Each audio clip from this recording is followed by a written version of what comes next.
All right, Trails Collective World, Ian here with the TC Live episode. Originally, we'll be airing, it is October 6th, Thursday evening, 7:30. For all those who are tuning in live, thank you so much for being with us this evening. For those who may be catching it after the fact, thank you for tuning in as well. And it should be another hopefully good episode.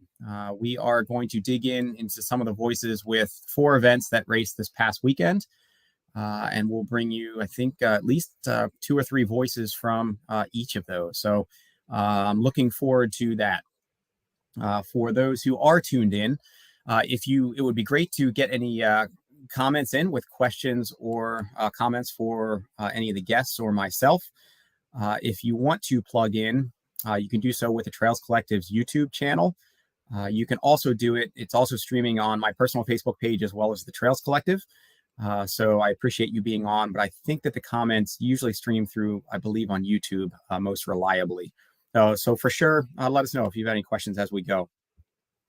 So it was has been a busy week in trail running, particularly in the northeast, which has often been the focus of the segments. It's been my hope with the Trails Collective to create more of a platform to tie together any number of amazing individuals and entities which collectively make up the trail community. I think it's a pretty amazing community. We do wonderful things for our communities, bringing us all together, giving back to trails, to entities, and really being, I think, a unifying collective, particularly in a world that is continually just so divided at the moment. I very much appreciate the opportunity to come together really as one and just share the time. And to celebrate those stories. I think too often, much of the media has been focused on either a high-profile number of select events, whether it be some in the East Coast, but particularly focused on the Rockies and West and Northwest. I think that often occupies a lot of the mainstream media world. It's a much busier media market these days, and there's a lot more voices just like mine out there with really awesome podcasts or video pieces or newsletters or whatever. And so there's a lot more than there used to be, but it's my hope to really provide a platform to give more exposure to individuals and events that may not have been covered otherwise, and to really just share in those stories and just in a low-key way, just chatting on some of the stories from the trail. So we'll be excited for that tonight. Let's see. So in addition to the events that we'll cover in this evening's episode, we will get into those are going to be Black Forest. We'll get into the Hudson River 50. We will get into the Yeti 100 as well as CatsTail. And they're the 4 that I'll have voices for this evening. In addition to those, there were a number of events that ran. I won't be able to mention them all here, but 2 that were on my radar. One is the Blues Cruise 50K. It is put on by the Pagoda Pacers, or in support with the Pagoda Pacers. They had 222 finishers, so a solid turnout. I think a lot of ultras aren't necessarily pulling those numbers, so it's definitely an established one that I've only ever heard really good things about. It covers a really runnable, nice large loop around Blue Marsh Lake in PA. The overall win and new women's course record went to Riley Brady in 4:07. So nice work, Riley. It's pretty awesome. If I remember right, Riley is building up to Javelina, I think, is Riley's focus. So hopefully that bodes pretty well for their fitness at the moment. Another one was Bubba's Backyard Ultra. Went down in Center Conway, New Hampshire. Had 88 finishers, including the last person standing went to Ed Clifford with a win at 147 miles, and with an assist to Brian Berkey with a distance of 143.5 miles. The top women's finisher on the day was Maya Buckingham with 122.5 miles. Congrats also to RD and Run the Whites guru Andrew Drummond, who took the overall win in the Beer Mile add-on in 7:49. There were a couple FKTs, or a handful that went down. We'll just mention a couple here. The Mahoosuc Traverse, one of the most technical routes anywhere, with 31 miles and 11K of gain of just Beast Coast technicality. Traverses from Maine's Grafton Notch to Gorham, New Hampshire. Hillary Girardi lowered the women's unsupported mark to 7 hours, 16 minutes. nearly half an hour quicker than Ben Nephew and Ryan Welts moved through to open the FKT route in 2014. So definitely a beast of a route. Great job out there, Hillary. That's pretty awesome. Liam Cregan went through the Taconic Rim. It's a route that spans Massachusetts, Connecticut, and New York, 26.7 miles, and shaved off 5 minutes in a time of 4 hours, 55 minutes off of the prior FKT set by Ben Nephew in 2017. So nice work, Liam. And thanks to Jim Blanford on giving me the heads up of a pretty awesome another Beast Coast effort and route. They labeled it the White Mountains 100. It was run by Travis Muhonen and Larson Hohala. May not have pronounced that last name right. 94.1 miles with 35,571 feet of gain. That's a lot of gain. And particularly when you are going through the whites where you just have an absurd amount of technicality thrown in. That is quite impressive. Let's see. And so I think they were some of the mentions. And so now we're going to get into some events. Just looking at some of the comments that come in. Mike Smith saying, "Hey, Jim, Mike Smith is here." Beth, wow, no doubt. That was really, really impressive efforts. All right, so let's get on. We are going to open with Evil Race Director, number one there, Rhoda. And then if Eric Kozek is able to make it on, I will bring him through as well. I did just get a Facebook message in the moment, so let me just make sure that's not him having issues, and then I will we'll get into it here. All right, so it's good to see you both. Dave, how you doing, man? Hey, I'm great. Doing fantastic. That was a burly couple of weeks with the Fall Classic and Black Forest. Has that always been back-to-back for you on the calendar? Yep, always been back-to-back. It's always been a flurry of activity. The Fall Classic, though, is kind of a non-event event, as we say at the state park, compared to the World's End Ultra and the Black Forest. So it's not too bad, but it's definitely to switch gears and get right back on the trail and get outside of the Black Forest. It's busy, definitely. And non-event event just because it's just not the kind of massive footprint and scope and infrastructure that the others require. Yeah, like, with the World's End Ultra, we have AT&T FirstNet, we have all the medical, we have all the ham radio guys. It's a small army out there, and then you hit the Fall Classic, and there's a couple of volunteers out there, and it all just goes pretty smooth. So the park always. They always ask if I'm doing the non-event event again next year. I'm like, yeah, you guys like that one. It's easy. Are you just going to put that on the back of their swag shirts one of these years? Yeah, where, I think so. The non-event. That's good. I mean, for all those who run the race, though, I think they definitely would say it's not a non-event. So it's a pretty tough race. Yeah. So for those not already in the know, Dave Walker is on with us. Dave, thanks for carving out some time. So Dave directs you have 4 events? I have 3 right now. 3 right now. Okay. Yeah. The World's End Fall Classic, the World's End signature race, typically first weekend in June, right? It's kind of always where you're on the calendar. And then Black Forest here in the fall. World's End 100K, 50K, Black Forest being a 100K, both just beasts of races. But well done, really fun courses, and ones that kind of that mass murderer with the big beard at the bottom of the screen there is a perfect example of the people that's you, Kozak, that I'm looking at with that beard that occupies nearly the whole screen that just came out of the woods. I think he's been there for months. I need a bigger screen, I think. You need a bigger screen. I mean, Walker just came off the Appalachian Trail and he's all prim and proper with a little bit longer hair, but you, buddy, that beard is impressive. It's alive at this point. It is. What do you have living in there? All kinds of things. Still some food from your race on Sunday. I don't know. Figured as much. Yep. That's good. So on with this, Dave Walker. Also on with us to reflect on the event is Eric Kosek and Rhoda Smoker. Both emerged on the top with the men's and women's wins, both well under, if not crushing, the prior course records. Eric in 12:57 and Rhoda in 14:33. Eric, in addition to being just very prevalent on the PA, particularly race scene, has had a decent year of endurance front, including 23:57, fourth place at Eastern States. Also is a coach and also is with his wife Becky behind Idiot Runner, which is a quite the branding piece at this point.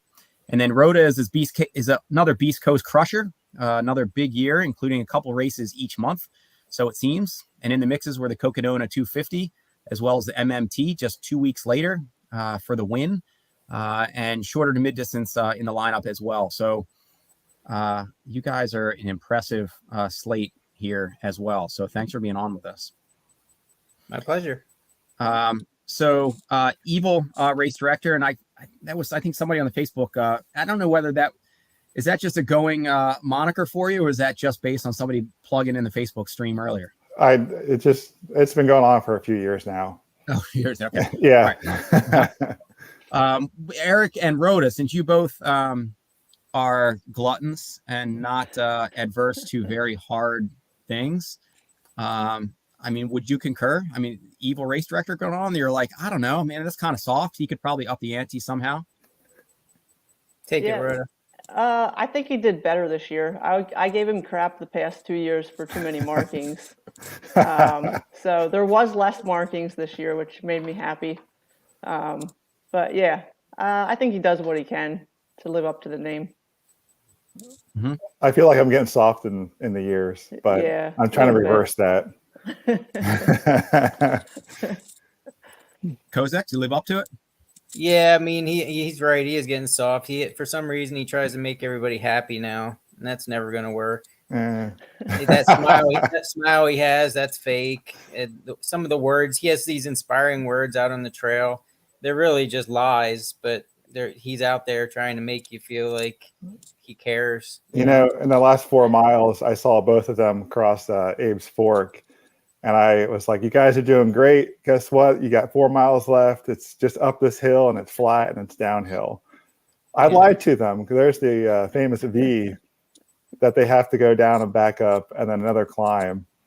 I did get cursed out after they finished for lying to them. Did you guys know better in the moment? You're like, I know that's not right. I know there's another really big climb coming. Yeah, I knew he was lying. Yeah. Yep.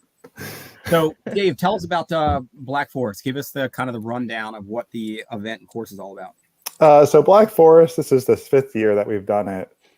We were thinking about how to kind of make a race that was kind of like Eastern States, but shorter, but just as hard. Not the same as World's End 100K. I don't like to repeat the same type of race. And I always loved the Black Forest Trail just as much as I love out in World's End. So we sat around, my co-director and a few friends thought about trying to figure out how to hurt people in a nice way. So we eventually came up to this was the type of course we wanted to do.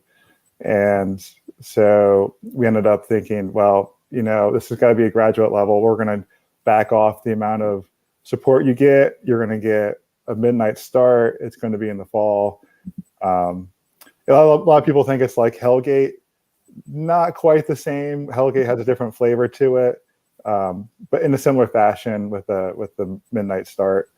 The course starts in Heiner Run State Park. It leaves and goes to Donut Hole Trail, the T-Squared Trail on the stick, as we call it. And then you hit the Black Forest Trail.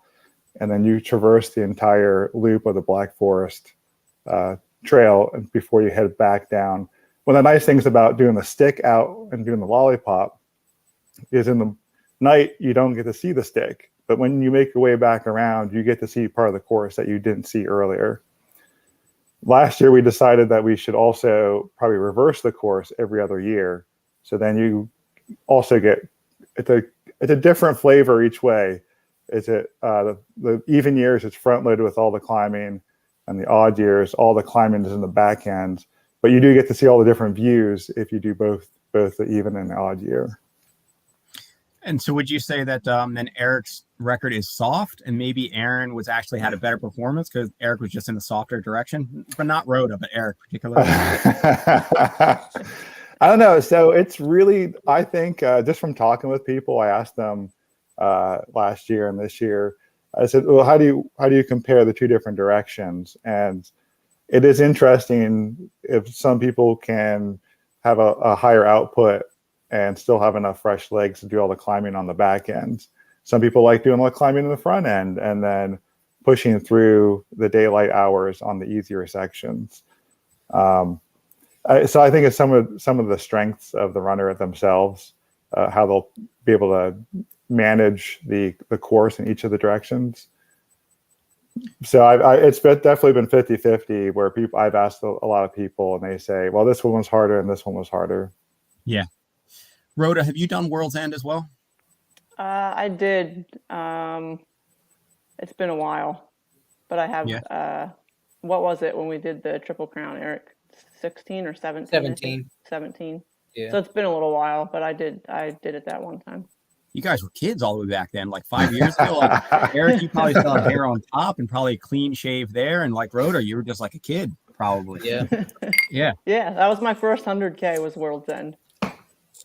And so comparably at this point, particularly for, I mean, both of you, you've done some really long efforts. I mean, Eric, something like doing the Euro 100 where it was just a complete monster of a course in addition to the distance. Rhoda, the complete, I mean, you've both done long FKTs as well, but the Cocodona just being a whole nother level of beast. I mean, at this point, does a 100K seem short to you? Is it just kind of like, I don't know, like I just got started here and here's the lies coming at me with only a couple miles to go? I would say for me, like I like 100Ks because I wouldn't say it seems short, but I think it's a distance that you can run hard the entire time. Mm-hmm. Like you can't quite do that in 100, or I can't quite do that in 100, but I feel like 100K, you can really like almost redline it the entire time. So I really like that distance, but it definitely at times feels very long. Yeah.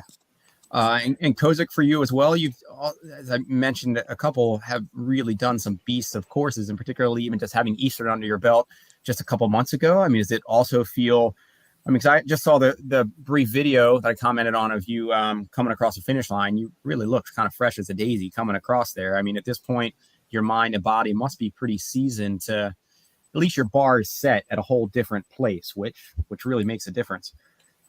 Yeah, I mean, I only looked fresh at the end because I was trying to get under sub 13, and I knew I was very close to it. So the last hill I had to run hard down with everything that was left in my body. It wasn't like that the whole time. I don't know how Rhoda does it, but she does do it. But I can't run 100K at red line level the whole time. Mm-hmm. It's still hard. Obviously, you're running. You know, you should be running 100K a little harder than 100 miler because it's shorter distance. But that makes it that much harder because you're, like she said, that much closer to redlining. So, no, for me, it was no easier than Eastern States. Mentally, it was because after I finished Eastern States, I was like, well, crap, I got Black Forest in a couple weeks. That's only 64 miles compared to a 100 miler. So mentally, it put me in a good spot to be ready for it. But I'm beat up just as much as Eastern States. Yeah. So still some challenge getting up and down from the toilet at this point in the week. No, I'm good to go now. It's just your quad type thing. Nothing serious. I'm really happy with how I felt afterwards. I don't know about you, Rhoda. Rhoda's got race weekend after weekend after weekend right now. I don't know how she does it, but she's got a 50K this weekend, which she's nuts to do. But hey, she's Rhoda. What do you got coming up? I may have looked in your profile. But what are you doing this weekend? Green Monster on Sunday. Yeah. And then what are you doing next weekend, Rhoda? Oil Creek. What distance are you doing at Oil Creek? The 100K. Yeah. So I can't even. I like it. This show is all hers. I have nothing to say. I don't know how she does it. I don't know how anybody does it like that. I have no desire to run 100K next weekend.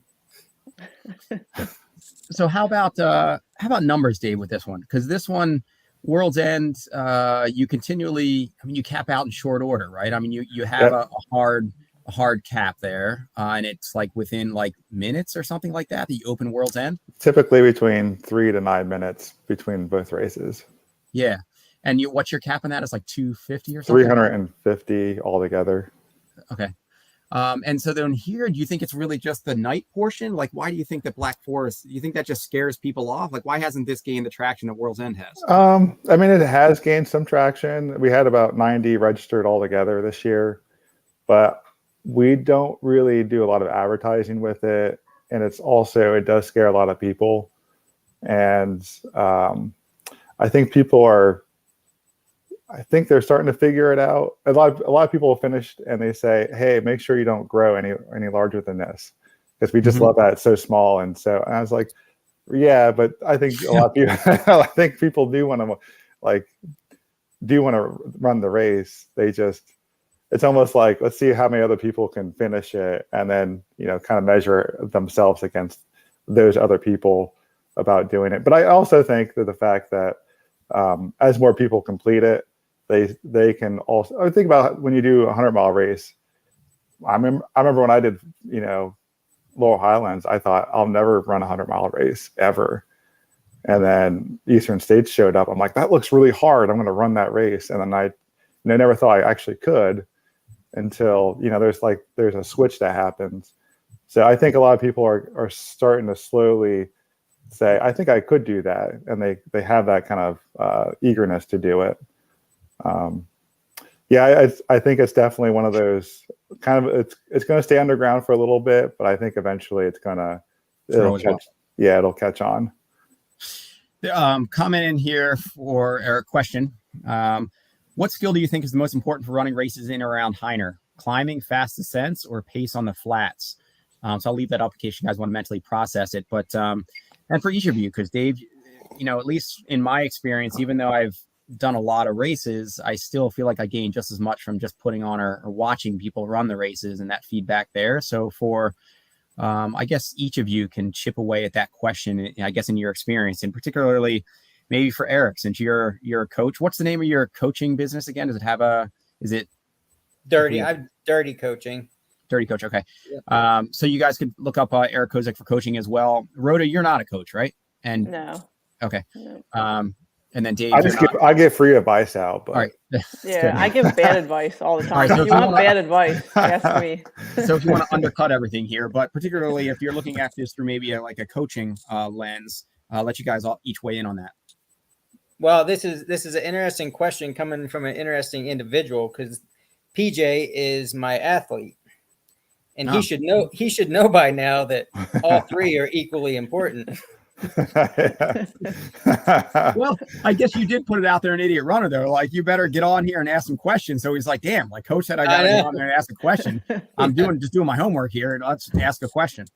No, this dude's a stud. I think he's 31. He was the youngest blacklister this year, which the blacklist is the Triple Crown plus Black Forest. And I think he got 5th place at Black Forest, which he was over the moon on his time. He crushed it compared to World's End, especially 100K. So, but yeah, that'd be my answer for that question, PJ. Just get good at all of them.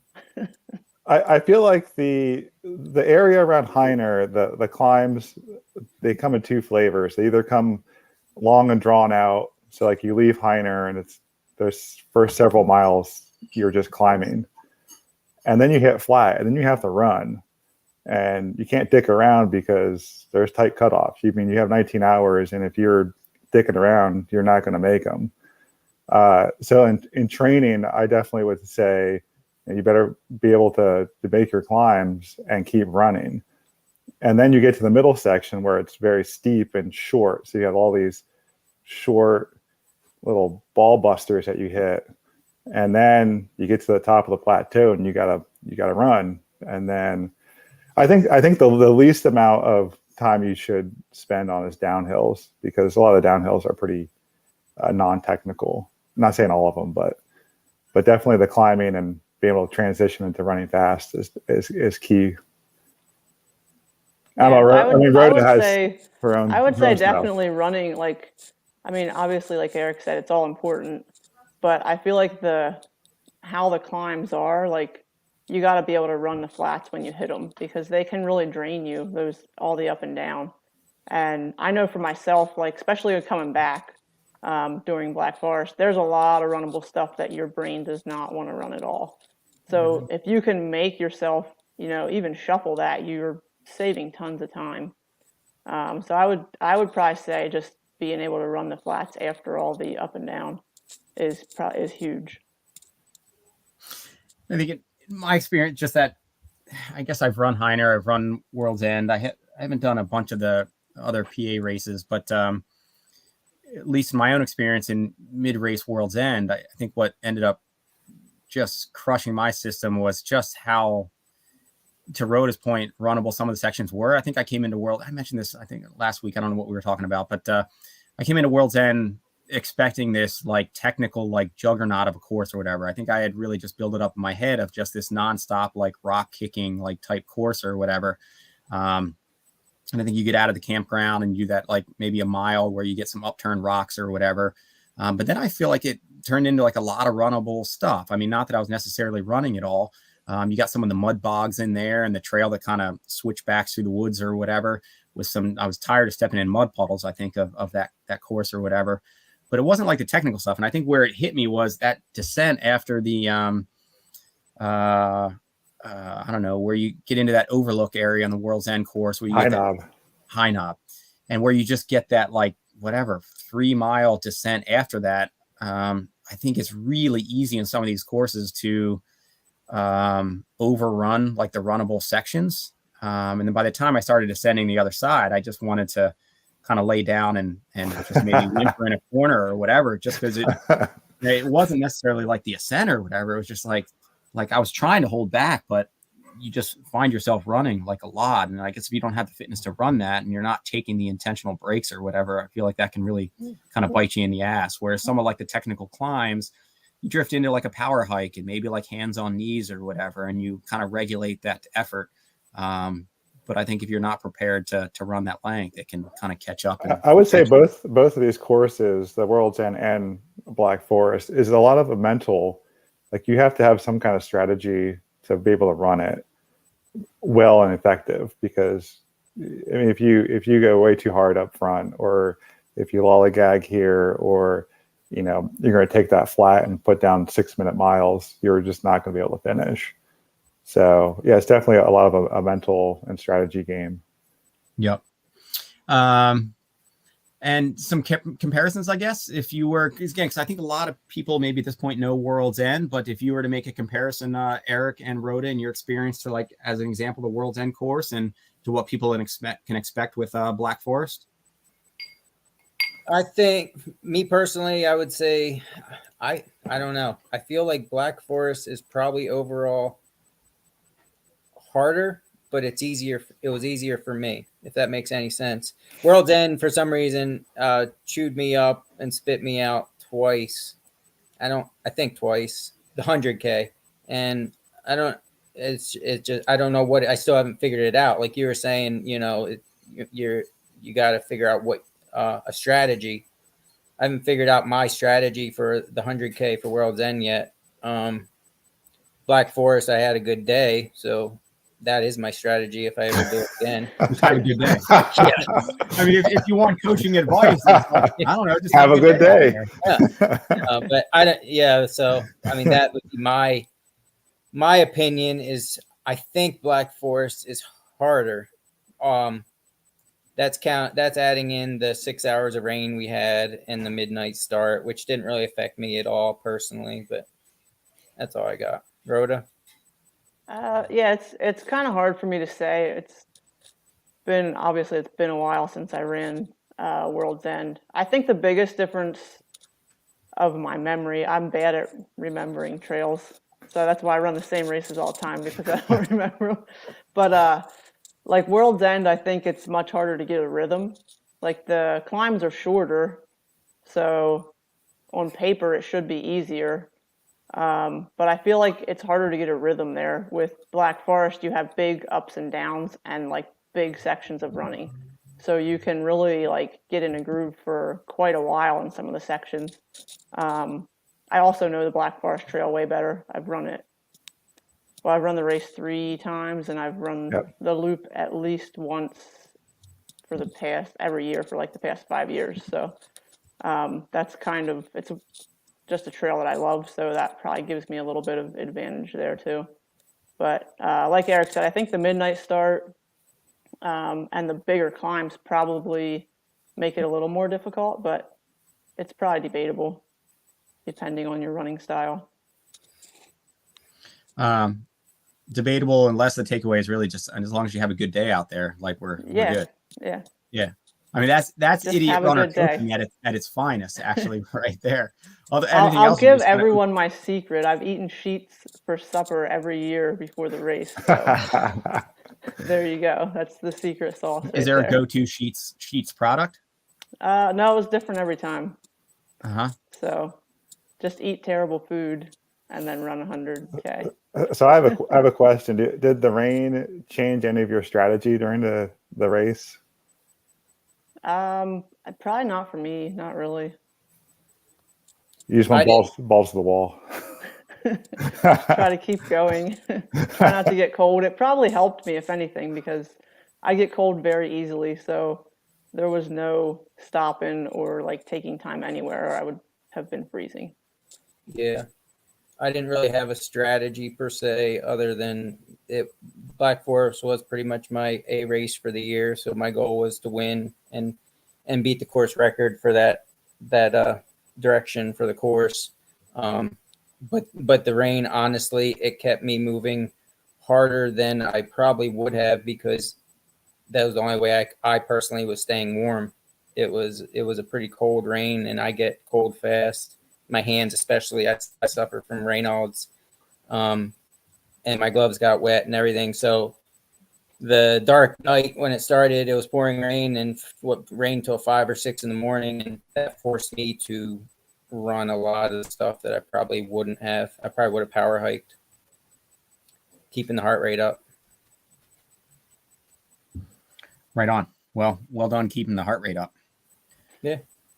And Dave, anything else that would be fun to mention or plug? The Black Forest, we have our blacklist, which they mentioned earlier, consists of doing the PA Triple Crown, and then also doing the blacklist or the Black Forest. So, but this year we had 9 people do the 150K, World's End 100K, Eastern States 100, and the Black Forest all in one season, which is pretty awesome, I think. That's a pretty solid year. So a big shout out for all those who did the blacklist. Yeah, you said it was 9 people. 9 people this year. Yep. You have them right in front of you. Want to give the shout out? I do. Jason Branham, Rob Golder, John Gregorchik, Jason Karpinski, Ken Kramer, Matt Nicklin, Philip Samados, Kevin Scott, and Aaron Watkins. And Aaron Watkins was on his own list where he also did the Iron Stand 100K. So he did like everything under the sun. Yeah, Aaron, and I know you're on here as well, and you plugged in just a minute ago. But yeah, I mean that's a Rhoda style lineup. On the year there, really. Sure is. Yeah. So nice work. Right on. So Rhoda, we know what you have coming up, which is very Rhoda-ish. So be stoked to see how it turns out there. Eric, you got anything left this year? No, my plan is to rest and run for fun the rest of the year. I think try to figure out what I want to do next year. I do want to mention, and Rhoda and I are pretty good friends. At least I think we are. I hope she thinks so. She pointed out to me at Black Forest, and this is a cool little nugget in my opinion. Rhoda and I now both have the unsupported FKTs on the Black Forest Trail and the course records for the Black Forest race. So I fully invite anybody to change that. Yeah, go in the right direction. Yeah, go in the right direction. It's good. It's pretty neat though. It's out there. Yeah, maybe we start offering prize purses for some of these FKT sections since you just threw down the gauntlet. Yeah. Right on. And then Dave, you got nothing. Your year's wrapped, right? Are you participating in anything? No. So I did my AT through hike, and the wife said I used all my PTO this year. So I'm not allowed to do anything until sometime next year. And I got to say that was quite impressive when I think somebody first mentioned that you were going to go do the AT. I was like, I don't know how that's going to work. But I mean, that's a pretty bold year too, to just kind of step off and go get that done, despite still having the races that you were putting on. I will say that my race team has just been fantastic all year, stepping in while I was gone. I basically just handed them the reins and said, make sure stuff gets done. So Ben Mazer and Tom McNerney definitely stepped up and got shit done for me while I was gone. And so yeah, thank them that the races still went on. I just show up and look pretty. Kind of pretty. I mean, that's true. Yeah, sure. Right on. All right. Well, Eric and Rhoda, actually, and Dave too. Great job. Impressive all around for all of you. And thanks for, again, taking some of your time here tonight. And Rhoda, I am stoked that we just got through a round with no technical glitches. So yeah, imagine that. So now that we know it can happen, we'll schedule just a going long session with you maybe in 3 weeks after you get through the next couple. All right. Yeah, sounds good. Thanks, Cool, Ian. right on. All right, thanks, guys. Ian. Yep, all right. Thanks. Yep. All right, we are going to shift gears. We are going to pull it back to New York. In this round, we are going to turn to the Hudson River 50, and I am going to weave in Ryan Clifford and Mason and Sandra and Kirby. And Kirby, glad you I think I'm the next one. Oh, you are the next one. Crap. I was like, yeah, it's because you made it so early and on time. I was like, let's just weave in Kirby and let her talk. All right. We'll talk to you in a minute. All right. So, and then Kilgore, we were hoping to have on as well, but he's doing the Empire State Challenge event, I believe tonight, running up the Empire State Building. There were a few people that we were going to have on, I think, that were doing that event through different events.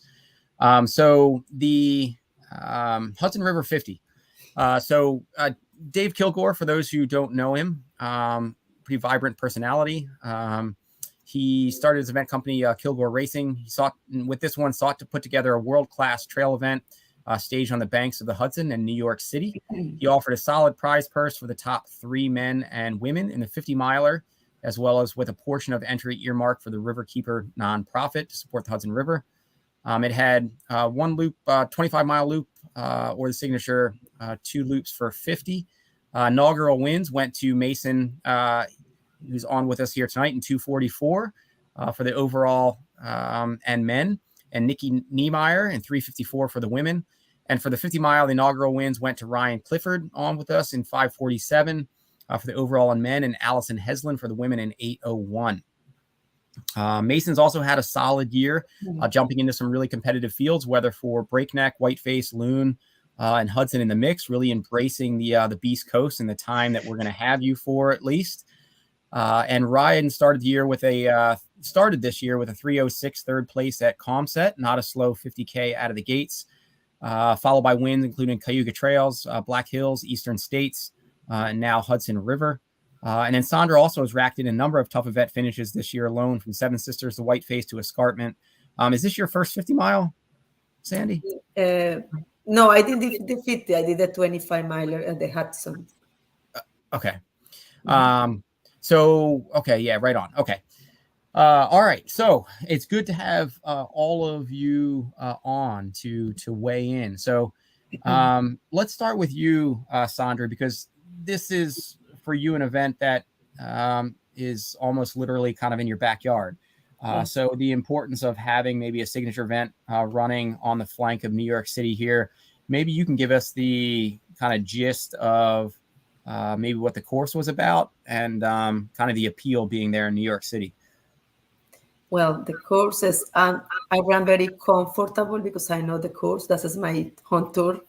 And it's special because we ran also on the long path, and then we do the short trail. So we stay on the Aqua Blazer and the white one. So for me, it was easy. I know everyone was fast in that race, and not everyone I was a little afraid because I know everyone like chasing the prize. The money was, everyone was so fast. So I cannot be there. And I said, where is everyone? I was expecting everyone still in the cars. But they say, no, it's ready. Just go. Just say so few. And everyone, boom. The first climb, I tried to keep up. But after that, I was totally alone for several miles and was pouring rain. And temperature was kind of cold for me, and I'm not friendly with the cold and prefer the heat. So I ran and I was comfortable. Once again, I say, because it's my home tour. So I wasn't afraid about getting lost as always. And I ran so comfortable when I realized I was in the long path at the stay locale. And I said, oh my God, how I get over here? So yeah, it was very nice. And the course was challenging because it has some hills, but it's nothing compared like a running in Pennsylvania for long, like climbing. It's like a gentle rolling hills with some rocks here and there. The short trail is more rocky and the wind was strong, but it's beautiful. It's beautiful course and it's for more like it's runnable. And it seemed really runnable too with Mason and Ryan for both of you guys. I mean, that's some pretty fast times. I don't know whether you guys felt fast out there. I mean, you're both pretty quick, but 2:44. And then Ryan, what were you through the first loop? You must have been somewhere around like low 250s, somewhere in there. I think the first loop was 255 something, and then I negative split a 252 on the second loop.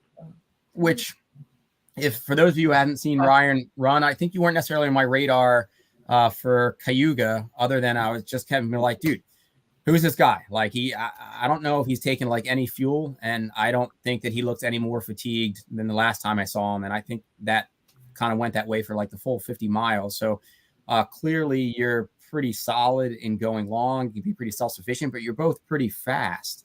Mason, how did it feel for you? And and I guess, well, actually, let's take a step back. I guess what put it on both of your radars? Because Sandra, it's in her backyard. Mason, you're not too far away in Syracuse. Ryan, where are you coming in from again? Where you're living in? Long Island. Oh, you're Long Island. Okay, so you are within proximity as well. Yeah. Okay. It's only like 40 minutes away from where I live. Oh, got it. Okay, so how about for both of you guys? What put it on your radar, and what was the pull? And was it a focal race for you for the year? I mean, Mason, you're all over the place, so I kind of know the answer. And then Ryan, you had a really good Eastern, but it ended up being a focal fall race. Mason, you go first. Yeah, so I signed up for it partially because I just wanted to get a bit of a longer effort in, mostly because it just kind of sounded fun to me. I've been doing a lot of mountain races, some shorter distance stuff over the summer, and then I will be going to Worlds for mountain racing in November. So I just kind of wanted something to kind of mix it up with, do some longer distance running. And this seemed like a cool race. I know that there was a purse for the 50 mile. There wasn't anything really announced for the 25 mile, but I figure anywhere there's money, there's going to be competition, which always makes it a little bit more fun for me. So I usually kind of chase that around because I'm like, all right, more competition, the better. It's going to be a lot more fun. And then also just kind of the setup of the race. Thank you. Also the setup of the race, it was kind of cool to me. I've never been to New York City, and I still didn't go into the city, but I got some glimpses. I'm originally from California, so I've never really explored much of the East Coast before moving out to Syracuse. So I'm kind of sightseeing on my way through races here. And so this was for you. Your focus has been on the shorter events. I mean, tough, like shorter events. What ended up being your qualifier? Where'd you pull through for the world team? I ended up getting it through Whiteface. So right on. Yeah, so Eli Hemming ended up dropping his spot, and so I was the next alternate in. That's awesome. That's exciting. Congrats, man. Well, thank you. Yeah, that's awesome. So typically doing just burly shorter races, and you're wicked fast. So 25 was kind of a long effort for you on the race scene. Because how does it, on that front though, and this is something that maybe Lipsy and I have connected with a bunch historically, where he tends to prefer some shorter stuff, and he's done really well and fast at shorter stuff. but a lot of the focus and the media attention and the dollars are all with longer stuff. I mean, how does that feel for you as a shorter guy, knowing that you just kind of did the kiddie race and the all the prize purse was in the 50 mile? I mean, do you think about that at all, or is there ever a thought that's like, dude, why is there not like a purse for the 25? And I don't know. I do think about that. I don't tend to think of it as kiddie race. Just kind of, I pick what races are fun to me, and I try to show up in them, be as competitive as possible, and hope that that's going to lift the competitive field at the shorter distances. I think the longer distance stuff is really awesome. I eventually want to do that. But right now I'm really enjoying the shorter, faster stuff. Again, I would love to see more people entering into the like shorter, faster competitions, but hey, I get the allure of doing super long stuff. It's fun. It's cool. So yeah. And Ryan, how about for you? So being in Long Island, it was local, or what first put it on your radar? And has it been like a fall focus that you were kind of building into? Yeah. So, I mean, Trials by Miles has been putting on events now since COVID. And I've done a couple of things that they had in the city last year during the New York City Marathon. And I knew about this race. And then once they kind of added a prize purse, I really hate being that person that chases money. But I was like, it is local-ish. It's not that far away. And it's a somewhat runnable trail because I've been there before. So I thought to myself, heck, why not do it? I ended up having to push back. I'm going for an FKT in 2 weeks of the Empire Trail from Buffalo to Brooklyn. So I had to push that back. I was originally going to do it next week, but I pushed that back to a week after. So it just messed with the schedule a little bit. And coming off my training block after Eastern States, I've been really putting on the mileage. So I kind of had to do a mini taper for this race, which is all good. But it was just kind of messed around my schedule a little bit for going out and training for it, which is okay. Next, I want to come back to that training here in a second. So if I take a tangent, don't come back. I do want to ask about your training kind of volume, because I know you're doing some long stuff.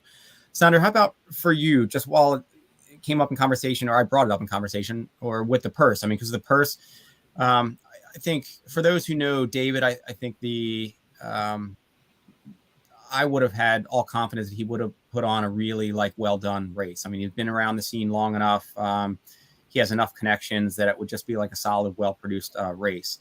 But adding the prize purse is definitely, tries to hook in some of the attention, the focus of the some of the faster athletes. Yeah. How about for you, where being an individual who maybe wouldn't have been in necessarily the 50-mile field or even going for a record, what's your take on purses and races? I mean, because I guess in theory, it could be funds that would be going toward, I don't know, $10 worth of swag or whatever for every runner, down the chain or whatever. And Mason, you can, I guess, weigh in there too, or any of you. I mean, but Sandra, for you, do you think about that at all? Or is it just that doesn't even cross your mind and it's whatever? No, because usually the week before I did Boulder Beast, that was my goal, get the top 10 in Boulder Beast after several years. So I said, with my legs, let me try it, my home tour. I wasn't thinking about anything, just enjoy my home tour and let's see what happens. And I love that place. So I was there for that reason. But I saw that in the morning, there was speedy. Everyone was speedy and ready to stop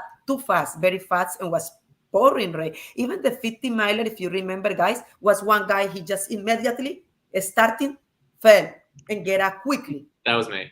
That was because nice. I had a video and I said, oh my God, look at that. After the races, when you realize everything, say they just speedy, they like it because very fast runners. So I'm thankful, and I ran my home tour and I did just for fun, not thinking about anything. Even they say the 25 milers, we get even then the master division, get the prizes, whatever. I'm not thinking about that. Just to run, had fun, and was pretty close to me, my backyard. So let's go and have fun. Yeah.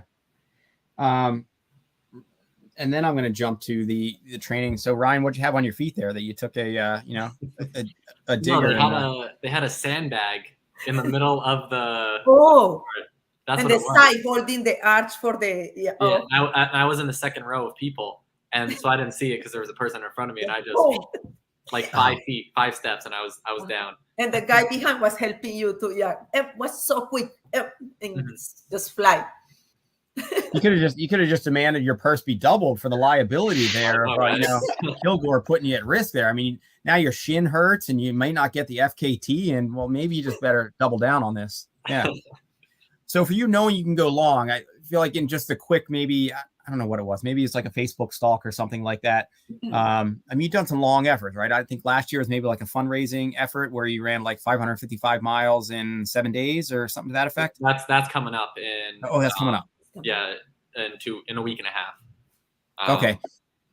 But yeah, I've done a couple long efforts. I ran in 2020, I think. I ran across Long Island, which was 131 miles from Montauk to Brooklyn.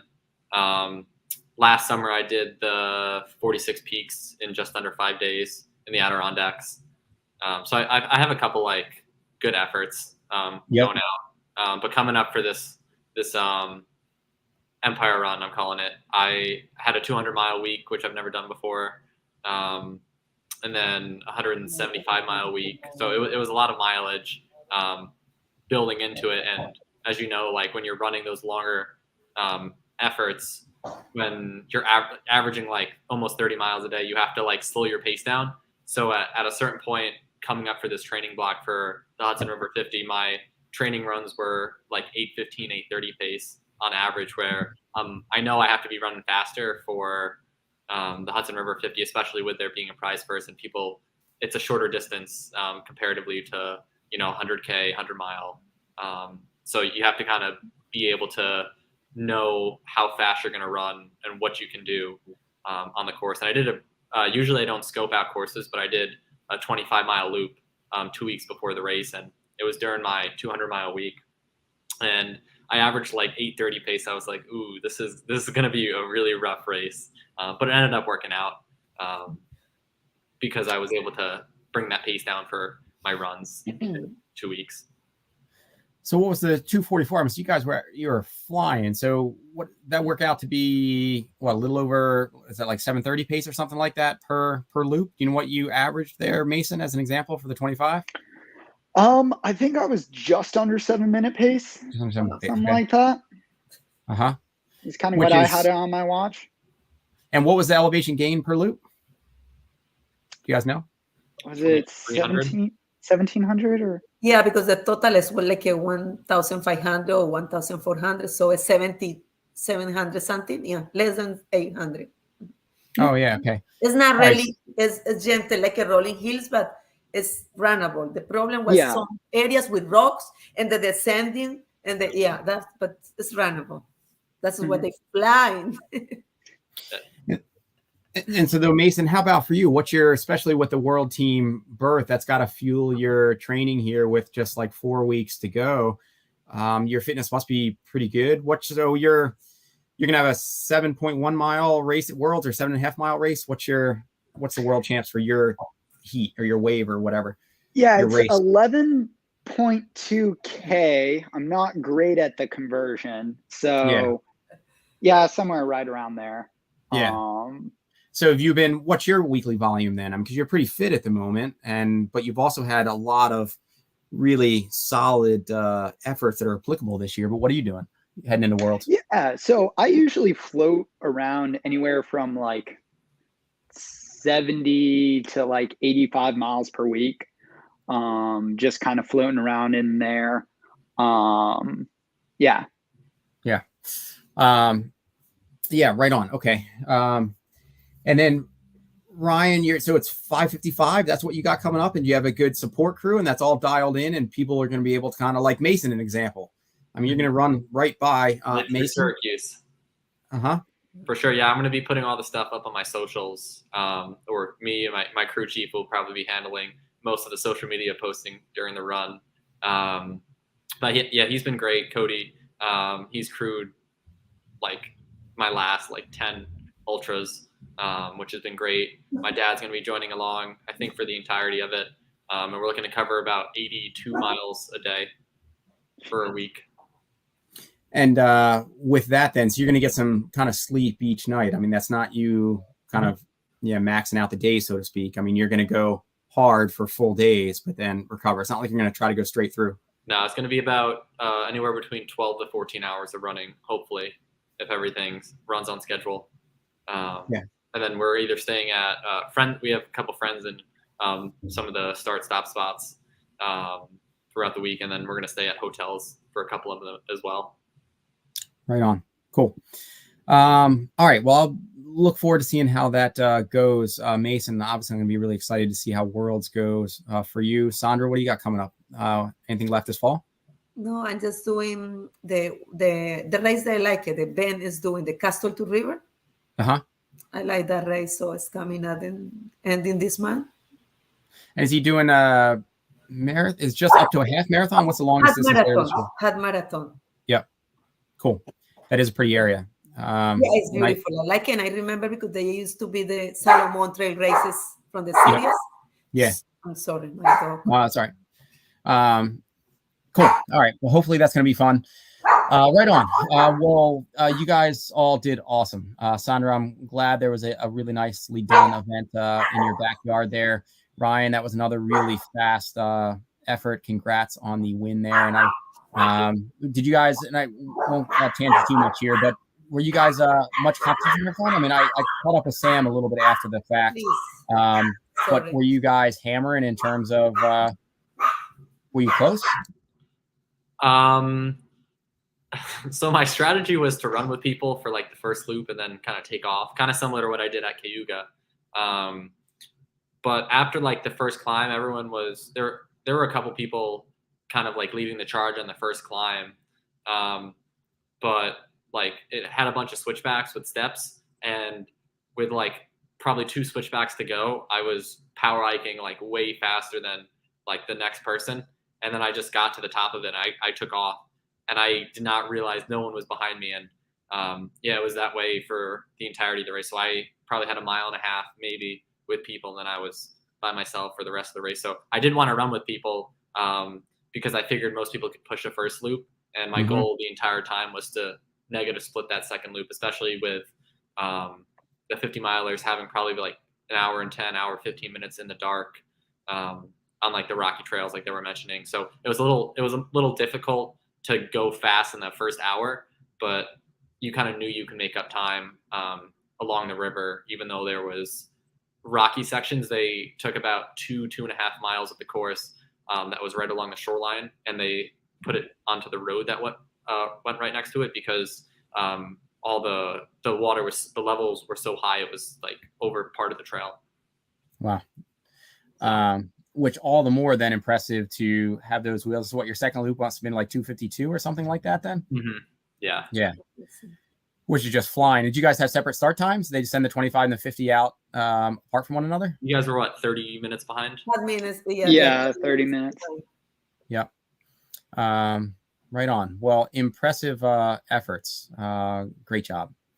Cool. Well, right on. Well, thanks for taking some of your time tonight. Ryan, maybe I can catch back up with you after the big effort coming up. Mason, definitely I'll try to have a panel on from Worlds. I hope that's just a really just amazing experience as a whole and life experience. So congrats on earning that slot, even if it rolled to you. So that's awesome. Thank you. Right on. All right, guys. Well, I will catch you in the next round. Thank you, Ian, for having us. Have a good night. Yeah. All right. See you. Good night, guys. All right. We are going to switch gears again. This one we are going to stay within New York. We're going to turn toward the Catskills with CatsTail. And I am going to weave in. There we are this time. Correctly, Kirby. Alanna and Jay, I'm not going to weave you in now. I just want to say hi and that you look really cute tonight. And then I'm going to put you into the background again. And then and Lemos, thanks for being on here as well. And let's see if Amy makes it on. I will pull through Amy as well. All right, so CatsTail, beautiful and rugged marathon, and I was hoping to have RD also Mike Sudi on. I think he might be on his way to West Virginia or something to that effect, or at least he gave me a good line that was the case, which got him off the hook. A beautiful and rugged marathon and one of 3 races. The other 2 being escarpment and Manitous that traverse a good chunk of the Catskills. It offers over 7,000 feet of elevation gain and both flowing single track interspersed with signature BeastCoast technicality. This year, of 91 finishers, the overall win went to Ian Schultes in 4:38, with top women's mark earned by Kirby Mosenthal with us here in 5:22. If I am, or with Sudi commenting on it correctly, Jay and Alanna, you've both run every edition so far of CatsTail. Is that the case? It's true. That's true. That's a good true stat. So then you guys, better than any, could probably give us a kind of an overview of, how about Alanna? Let's let you do the overview of like the course and what it's all about. And then Jay, maybe just the vibe and what has you both coming back, I guess, each year. And Amy just messaged me. So in the minute, I'm going to try to see if I can figure out getting her in. So you guys take that. Sure. So the course is just everything you would expect from the Catskills and more. You start out with a short little road section, and then it just dumps you right onto the trail approach to Panther Mountain. You're going up, 5 miles of up, which is the worst climb of the whole race, I say, even though you go over the tallest mountain in the Catskills later on. Get to barrel down on the other side of Panther, traverse Giant Ledge, and then head down to your first aid station, which is the only like main aid station you get to see. And if you want to bail, that's pretty much your only chance at the Gresock aid station. And then you head up Slide, which is I don't know, Jay, what do you think about that climb? Slide's a fun climb. It's like, it's pretty mellow. Like for the Catskills, it's really not a bad climb. But depending on how hard you just went for the first like 11 or so miles, it could be an easy climb or it could be like a really bad climb. So it depends how you're feeling. I've had it go both ways over the years. Yeah, I always like to think if I can survive Panther, then Slide will be no problem. But this year might have been a little different. And then coming off of Slide, you have the best downhills. There's ledges that the Catskills are known for. It's a lot of fun to just get out there and play. Go over Cornell and you get to see the infamous Cornell crack. And then the downside of Wittenberg, after you get that breathtaking view, is just a barrel of fun as well. So, and then you hit that last section. It's just 9 miles of rolling downhill, which for me is the hardest part of the whole course. Before you get dumped out on Lane Street and this 1 mile of road running to the finish. I felt like some in that final stretch, maybe just because I was just feeling kind of whooped and the wheels falling off. I also felt like I got more of the rock kicking technicality in that final stretch, though. So if you feel good, that's probably one thing. But if you don't, I don't know how many times I cursed out loud from kicking one more kind of rock and just kind of like being done. So I kind of wanted to be rolling, but instead I was just crushing my big toe with every kick or whatever. Yeah, it's hard to like pull yourself in on those fun downhills, at least for me. And then you get to like the more gradual downhill and my race is over. But and so for Jay, I know you've done escarpment and Manitous. Alanna, have you done those both as well? I have, yes. Yeah. And you guys have, I mean, it's all, I think, so beautiful and they're different, right? I mean, Manitous is a beast in and of itself and just the distance and the gain and the Devil's Path. And they're different. And then escarpment is just kind of different as well. And Amy, once you get that figured out, see if you have headphones as well. I was just getting some feedback on your end. And it's good to have you. You are on, Amy, just in case. Oh, now you disappeared again. So different vibes, and then escarpment just being shorter and can kind of just be more hammering and kind of pressed. And Kirby, have you done escarpment and Manitous yet? Not in the actual race, just the sections. yeah. So for racing for Jay and Alanna, I mean, do you end up with like a takeaway? Are they just all like different feels, different energies, or do you guys have a comparative metric or kind of a preference between the three? For me, whatever race I'm doing is my favorite. Yep. So when it comes to CatsTail races, especially, good outlook. Gotta love escarpment. Gotta love Dick Vincent, and I mean Sudi and Charlie are a dynamic duo. So both CatsTail and Manitous are fantastic runs.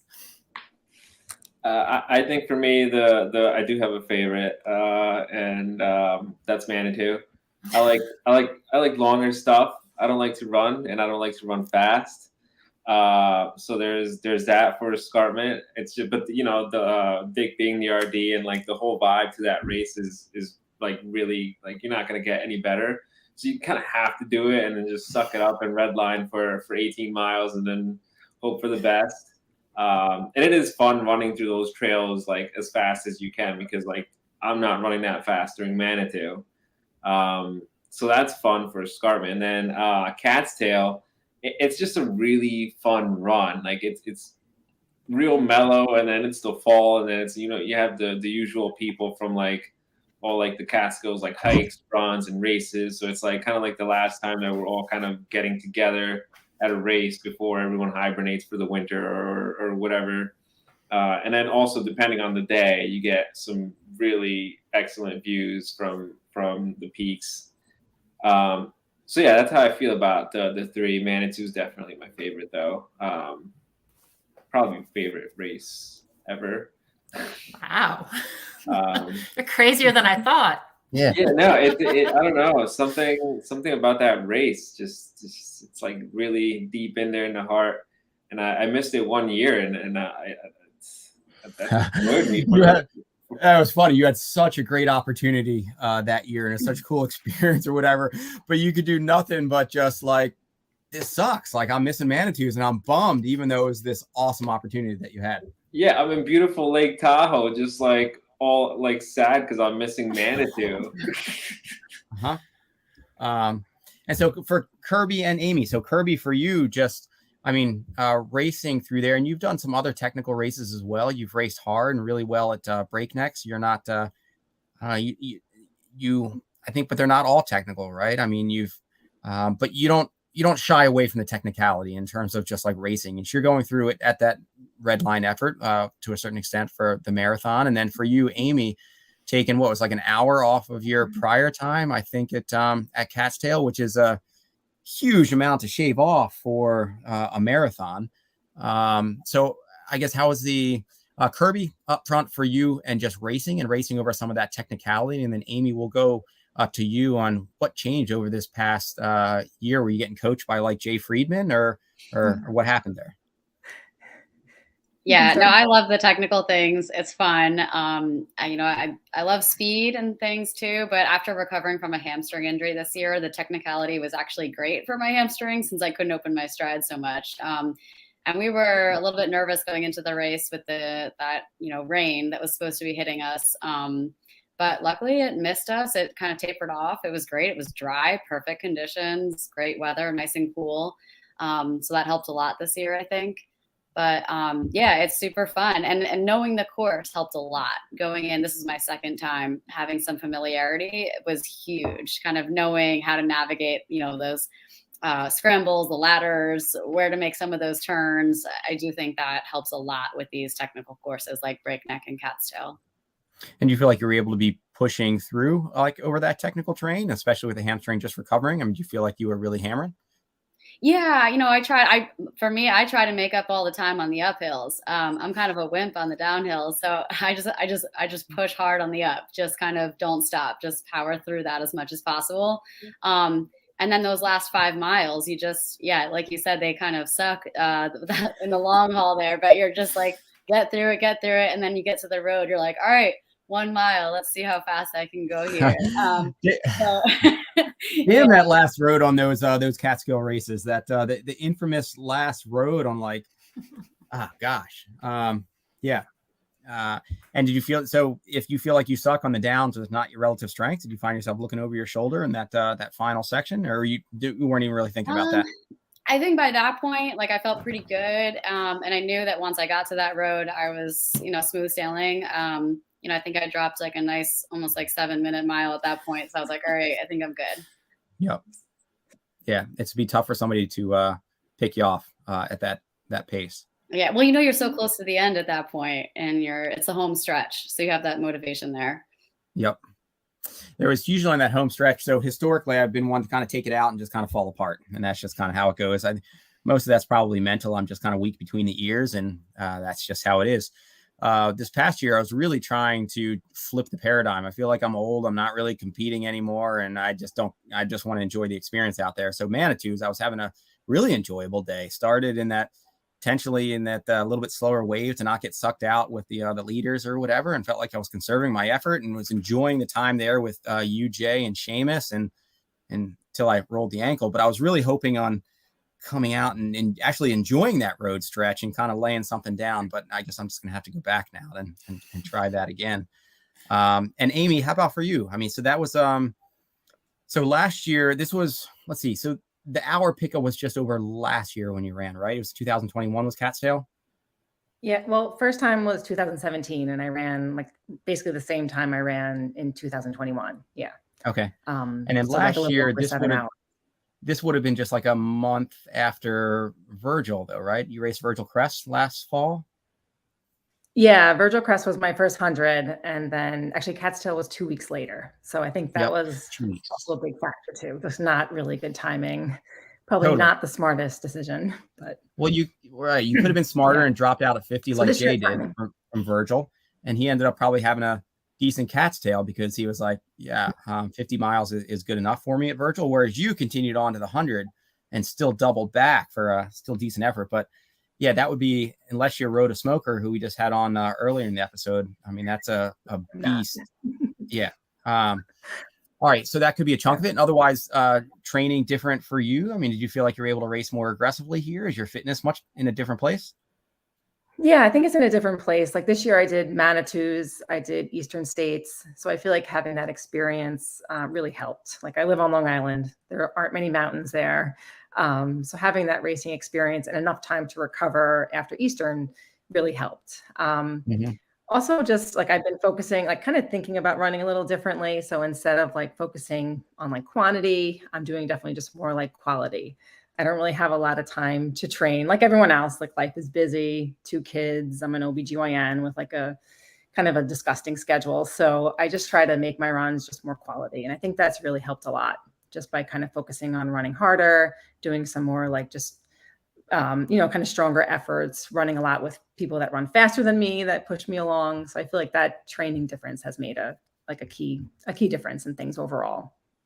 Hopefully that feels pretty good. I know, at least for myself, and I imagine for most people, I think it's easy to shy away from some of that higher quality work or to feed in with those who are faster than you. But when you can get that under your belt, your body just feels good. But it's hard to get that in, I guess. Yeah. Right on. So Alanna and Jay, you touched on it, but since you've done it every year, and so is there some pressure there? I mean, is it like maybe Mike won't put it on next year, and then I can kind of break the streak? Are you two the only ones that have done it? Are you the streakers, or have there been more that have gone every year? I think there's maybe like 5 of us. Left at this point. We lost 2 this last go round. Michael Lepresti and Ivan Milan. Yeah. Weren't able to do it this year. There were 7 of us. Lucky 7. Now we're down to 5. And I don't remember if Sean Salmon has done it every year, but I don't remember. But he couldn't make it this year, so. Okay. I don't even know if it counts as an event if Ivan wasn't in the mix. Like if you're not seeing that's those, what I said. Argo shorts, I don't know if these results actually count. Well, that's exciting that it's going to be down to the 2 of you here in a year or 2 then of the 2. And then we'll just see who wants it more in terms of the streak. I'm stopping at 10. That's what I say too. If I can make it that far, feel lucky to make it this far. So right on. So what's everybody have on deck still this fall aside from delivering babies? This is my one race for the year. So That's easy to beat Jay if you just make this like the one race of the year, because chances are he's doing a bunch of other stupid stuff and he's bound to get tired, but you're just going to be fresh each year coming in. That's all I can bank on right now. Lemos, you got anything else slated? No. Yeah, no, hopefully not. I mean, I'm easily corrupted, which is a bad thing. But the plan is to just lay low now. Got to start getting ready for the beacon thing in January, so that'll start up in about a month or so. That's a lot of pressure too. If you just the beacon thing turns into, at one point it was just this crazy one-off thing, and now if you make it like an every year thing, well, it was supposed to only happen one time, right? I know. And now you hear it's the beacon thing that's happening each winter. It's like, how is that a good idea to just make that a thing you do every year? Maybe you just maybe you miss it for a year so you kind of break the streak. But I don't know that I can. Yeah, okay. Kirby, what else you got? Are you feeling maybe good? CatsTail River, because that's right in my backyard. It would just be a fun thing, but that's about it at the moment. Yeah. Well, that's good. That is a nice and so the half marathon course, you're still able to go up and kind of around the castle, then you spit back down toward the river? Yep, the one day of the year you can kind of go around that castle, which is pretty sweet. It's a very runnable course. It's fun, local thing. Highly recommend it to anyone nearby. And that's stop it. Yeah, and it's only a half marathon, Jay, and it's like right there. And yeah, but it's running. I hate running. All right, that's fair. And Kirby, so you've run that before, so you're this would be my second time if I do it. Yep. Yeah, and so is Ultra Sign Up showing you any other hot people in the mix, or are you going to be going for the win? It's a good question. I haven't checked it out yet. I'm still recovering from CatsTail, so we'll see. And what is it? In 2 weeks? When is it? I think it's the very end of October, maybe the 30th, that weekend. Yeah, plenty of time to recover and get Jay to make another bad decision. Yeah, I'm going to work on it. Yeah. And then Amy, how about for you? Anything you signed up for? No other organized races. The next 2 weekends, I'm pacing some friends for their 100-milers at Tesla Hertz on Long Island, and then Oil Creek the following week. And then my friends and I might do the Devil's Path. Maybe look and see if there's any, like, I don't know what the mixed gendered FKT is, but we were thinking about that. So maybe just something fun. Yeah. Sweet. Yeah. Hopefully the pacing gigs will be fun. And is your friend doing the 100-mile or for a Tesla? 100-miler. Yeah. Yeah. Right on. Well, it sounds like it's going to be a nice weekend. So hopefully they get a nice weekend, and it's it should nice be beautiful to be out there. Right on. All right. Well, nice work to all of you, and thanks for taking up some of your time here this evening. It would be cool to catch up with you on a future round. I'll see you at the beacon thing, right? Oh, I'm so not that tough. That's fair though. All right. Cool. All right. I'll talk to you guys later. Thanks, Ian. Bye, guys. All right. Bye. All right. So we are turning with the last event and voices of this round, and thanks for being on, and thanks for being patient as we push back here a little bit. Let me see. Either one of you have headphones? I'm not sure where we're getting the feedback from. If you don't, we'll I can go grab them. Can you? 1 minute. Yeah. So as they are getting theirs, we hang on. Let me mute theirs, and then I'll tell you what we're getting into. All right. So we are turning to the Yeti 100. For those not already in the know, the Yeti culture is just one that I forget what Jason Green, the head Yeti, says about the event. Yeah, good point, Walker, in terms of following directions. You know, one's a doctor, one's a nurse. You know, I think they'd be, following directions here, but Ashley's on it. Friedman coming. So if they're on, actually, maybe I'll just let them introduce the Yeti culture, because it's really beyond just a race. It's a larger, I don't know, it's like a community, or it's a vibe, or it's getting skateboard decks as like swag, and getting old soda machines on course that spit out Fireball. And it's just a really, I don't know, distinctive thing. It's a they like to refer to it as a trail cult, which it kind of feels like when you're there, but it's like the friendliest cult you could ever imagine.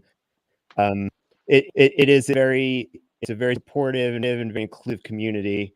And yeah, Jason Green, I heard you mention. I was just scrambling at my head there is the RD and the cult leader, and he is a just a really cool. He's got his roots as a skateboarder when he was a younger guy, and I think came up organizing skateboarding events like in his backyard and stuff, and carry that forward to his love of ultra running. So yeah, you do get a skateboard deck. It used to be, I think, that just the winners got a skateboard deck, and there's you just rock up to the packet pickup and there's like 400 skateboard decks just wait for you to just grab one, and they're really cool. And yeah, fall at the aid station, all that sort of stuff. But it's not it's not a a kind of a rogue competitive kind of thing. It really is a very inclusive, very welcoming community, super support, and it all starts with Jason, I think. You're on mute.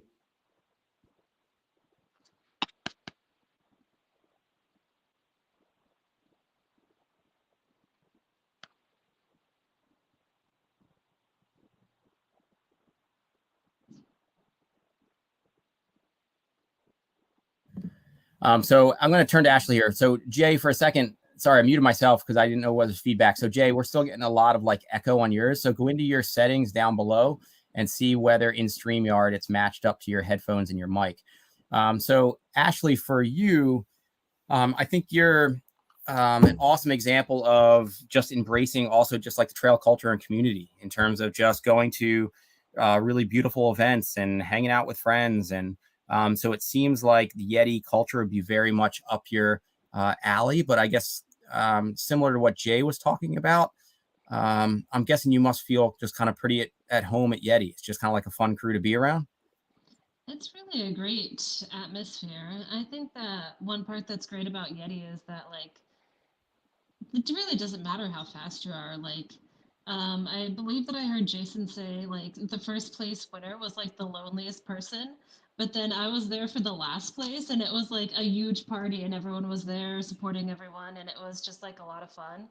And being someone who's like typically more of like a back of the pack kind of runner, it's really nice to have other people that like are around and like don't really care how fast you are, and it just matters that you're out there and enjoying it.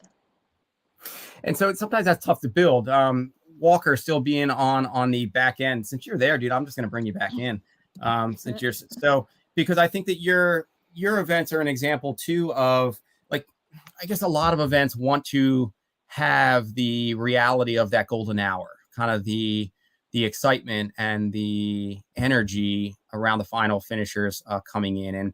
And with you and your events, you have that really tightly enforced cutoff that a lot of people are just really trying to get in under. And it's a hard enough cutoff where there's usually a lot of, I don't know the numbers. I shouldn't say necessarily a lot, but a number of people that are trying to get in. So that creates a unique energy. And sometimes it's tough to hold those individuals, to keep them there, to keep the energy. And it seems like something that's Yeti's able to do well, to have a lot of energy, but it's not always the easiest thing to harness with an event, but it's something that you've been able to do.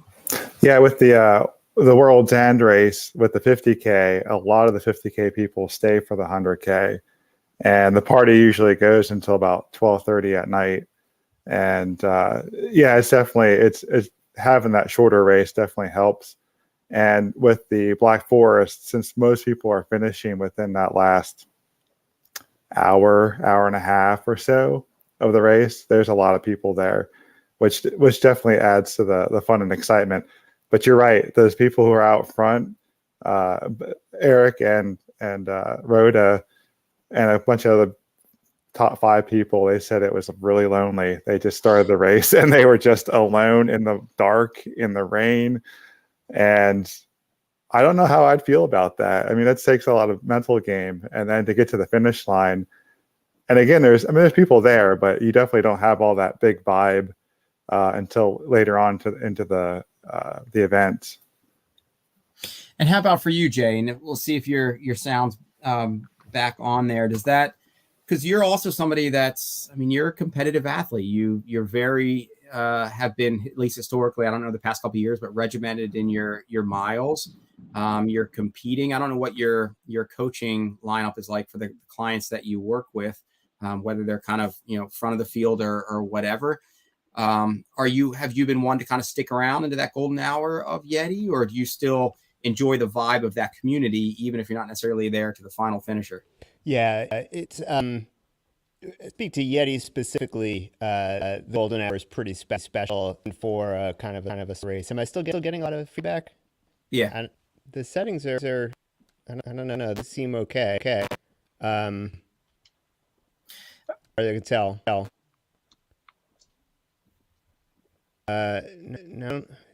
You'd think you wouldn't have your own, you know, professional, you know, podcast where you do this all the time. Hang on. Which is the pain cave, in case you don't know. I'm gonna disconnect and just use the internal mic. Hang on a second. How's that? Is that any better? I don't know. Start talking. It sounds weirder, but I may not be getting the echo. Is that any better there? Yeah. Yeah. Okay. Maybe it's just the microphone then. To speak to Yeti specifically, the golden hour there is a pretty special time. And I've been to golden hours at a number of different hundreds, including Leadville, because, you know, we coach a lot of athletes for Leadville. And the Leadville golden hour is pretty awesome too, because similar, David, I think to what you have, that, you know, because the cutoffs are so hard, you got so many people just racing to get in under that 30-hour mark. And, you know, you can have, you know, 20 to 30% of the field at Leadville might come through in that last hour. So it does kind of become like a parade of people. So I think when you have that many people and that many crews and stuff, it's a little easier to kind of keep the energy up and you know, have a kind of a big scene. And at Yeti and some of the smaller races, I mean, Yeti's a decent sized race, but it's a little bit more sporadic in that last hour. But, you know, again, I think this goes back to Jason, the example he sets. You know, he is there from the first finisher to the last finisher. Everyone gets a hug. He hands you your buckle. You know, personally, he'll pose for a picture with everybody who comes across the line. And that filters down to everybody. All of his volunteers and crew there are kind of the same way. So, you know, in that last hour, you know, they're coming around with Jello shots, and everyone's got a cowbell, and you know, they do a great job of really keeping the energy up and making those last people across the line really feel included. Last year, when we were down there, that was my first time being down for one of the Yeti races, and we had Tom Green, who is a local guy to that area, and ultra fans may know Tom as the first person ever to complete the Grand Slam of ultra running, actually, years and years ago. And he's finished all races all over the world. He's got, you know, 8 to 10 Western States finishes, and I think more than 10 Vermont finishes and that sort of thing. And he came across the line with maybe 3 minutes to spare last year. And Jason was the most excited person there. He could not have been more happy for him. And this year there was a group of 3 or 4 guys, I think, who had been running together through the night. Yeah, 3 guys in the rain all night long for like the last 40 miles. And they came in, they were the last 3 with about 20 minutes left. And, you know, it's a tradition there that everyone kind of makes an arch with their hands at the end, and the last finishers run through, and they were all, families were there, and it was just a great scene. So again, I think it just goes back to that culture that they're able to build, and you know, just really, it's incredibly supportive for a really hometown race. Who's got a parakeet? That's a pretty stellar sounding bird. Ashley. I have 2. You have 2. Yeah, awesome. So Ashley, what did you, Rim to River? Is that have you done other 100-milers aside, or 100-mile finishes? So I've DNF'd Yeti twice. This is my second time. The first time was 3 years ago, and I didn't really have any idea what I was doing. And then I did Rim to River last year and finished the 100-miler, and I DNF'd Yeti this year at like 60 something at Green Cove, because I just didn't have the heart to continue on in the hurricane. Yeah. I was actually screaming, "Damn Ian." I know. which I do in a lot of races because I do a lot of your races. So I'm always slightly cussing you out at the end of all races when you have that like last hill climb. And I was like, this just feels normal to me. You should just go to one of Dave's. Just leave Red Newton, go to some of Dave's races and curse him out, for a while. I've actually finished DFL at one of Dave's races too. Yep. The Fall Classic. Yep. A non-race. I'm not sure if you remember, but I came into the end and I said, I'm finishing dead last because she waited the prior year and I waited. Yep. And then I almost missed the cutoff because I was hanging out. I remember that. Yeah, that was a great race.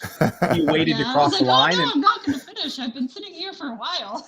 So did you wait to cross the line to be sure that nobody else was coming, and then you? Yeah. I did it in honor of a friend who finished dead last the year before. He wasn't able to do it again, so. Yeah. That's going to turn into a thing. It's kind of the competition for the DFL position. You got this group that's waiting there, and you're gonna be like, "What the hell's going on, guys?" That's gonna be me every race. I just want to finish last. So, Ashley, for you coming in, I guess that's the thing with hundreds, right? You can it seems like 100K, maybe the wheels come off, but you're not totally. I don't know. It's just different. You don't necessarily have the time for the wheels to really come off like they do in a 100-miler, and then where you have to really get through that time until they kind of come back on or whatever. Like 100K, you can just be done there. But when they come off a little bit like after that, you're like I don't want to be out here for 15 more hours just walking through like the next 30 miles. I mean, that's a burly mental game right there. It's a bit tricky, especially for like the people that are at like, finishing in the golden hour, because they're the ones that are at, 60 some miles and being like, whoa, it's still a lot of time I'm going to be out here. And that is a long time. So the cutoff is 30 hours for Yeti. Is that what it is? 30 hours. Yeah. Which is that's a long time to be out there. Mm-hmm. So speaking of the conditions, that was also what they had 117 finishers this year. When I first looked, before I knew that you got atrocious weather too, I was just like, I think I was messaging right. What happened? But I guess I forgot that it was that big of a race. And so I think at the time I was messaging back and forth with Tom Hooper from New Hampshire, and I was talking about like Western States qualifiers with one of those. And I'm like, so why the hell is like the Yeti in here with like 117 people or whatever?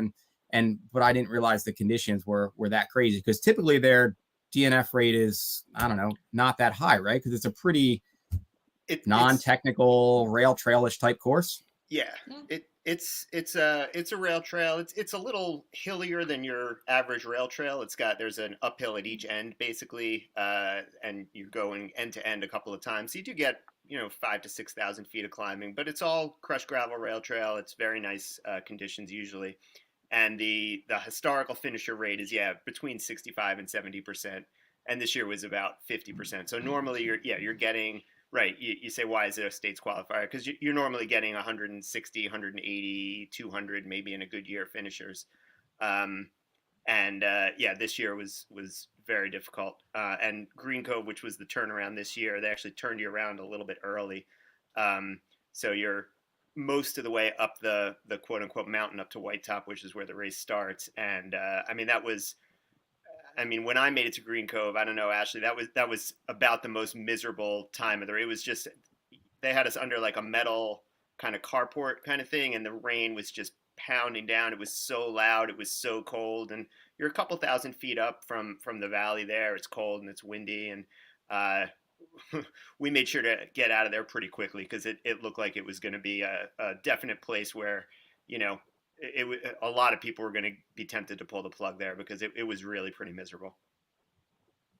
And Ashley, is that just how it went? I mean, do you leave having those regrets? It's like, damn it, I could have had some soup, waited another like 10 minutes, or just started walking or whatever. You're just like, I was content with that. I had the community. I'm like, that's fine. Yeah, there are definitely plenty of races that like I haven't finished, and I came out of it being like, oh, well, you had it in you probably could have. But I actually realized a little bit early on that maybe I didn't really have any business being at a 100-mile again, and I should have given myself like a year off before doing it. But it's so easy to just roll things over.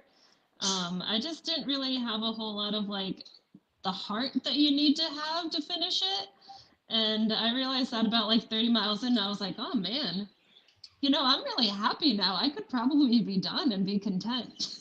Oh, that's a tough place to be, 30 miles in and be like, I could be done now with like 70 to go. Oof. Yeah, totally. Honestly, I probably didn't have the heart to show up and even toe the line. But I made it 60 some miles in, and it was a good time. Dave, did you roll? I can't remember. Did all your races go in COVID? Yes. Yeah. Did you end up kind of flexing and rolling a good amount of entrants over?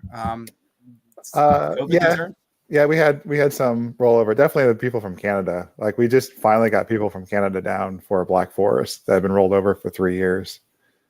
So I don't know about in yours, but just based on what a comment that Ashley just made in terms of rolling over and the mental commitment or whatever, I don't know. Like it's just different. My DNS rate for the Ithaca half marathon, which is my largest race, I think we had like 850 people, I think, registered, and like I think 550 showed up on race day, and most of those are like the rollovers that are just like, I don't know, it rolled over, or like I don't have the energy, or it's like, and let alone for like a 100 or larger races, people rolling over. Yeah, I mean, the commitment's just different, and that plays out in who shows up, and then even further who finishes from who do show up.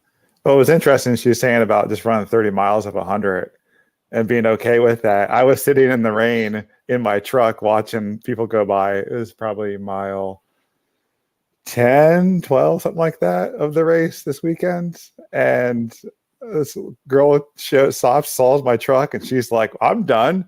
And just hops in the truck. And she's like, that's good enough for me. I was like, you still got 50 miles to go. Yeah. Nope, I'm good. That's plenty. That's funny. I feel like I'm seeing it, and that could be another maybe to delve into for the another fuller length episode where, and I don't know if you've seen it playing out too, Jay, or whether you've taken it on, because I know you're really tuned in or have your finger on several pulses in ultra running. Is that change, I think, or shift in mentality as well, in terms of, I don't know how many people I've had that have shown up at some of my races now, and it seems to be a growing number, where they like never had any intention of like running the full distance. They'll come out and same thing. They'll just be like, they'll do like one loop and be like, yeah, I'm good. I'm good. I never plan on like doing the full, which I guess is fine. But I also find myself very conflicted about it, especially if it's an event that like sells out. I'm just like, I don't know what to say to that.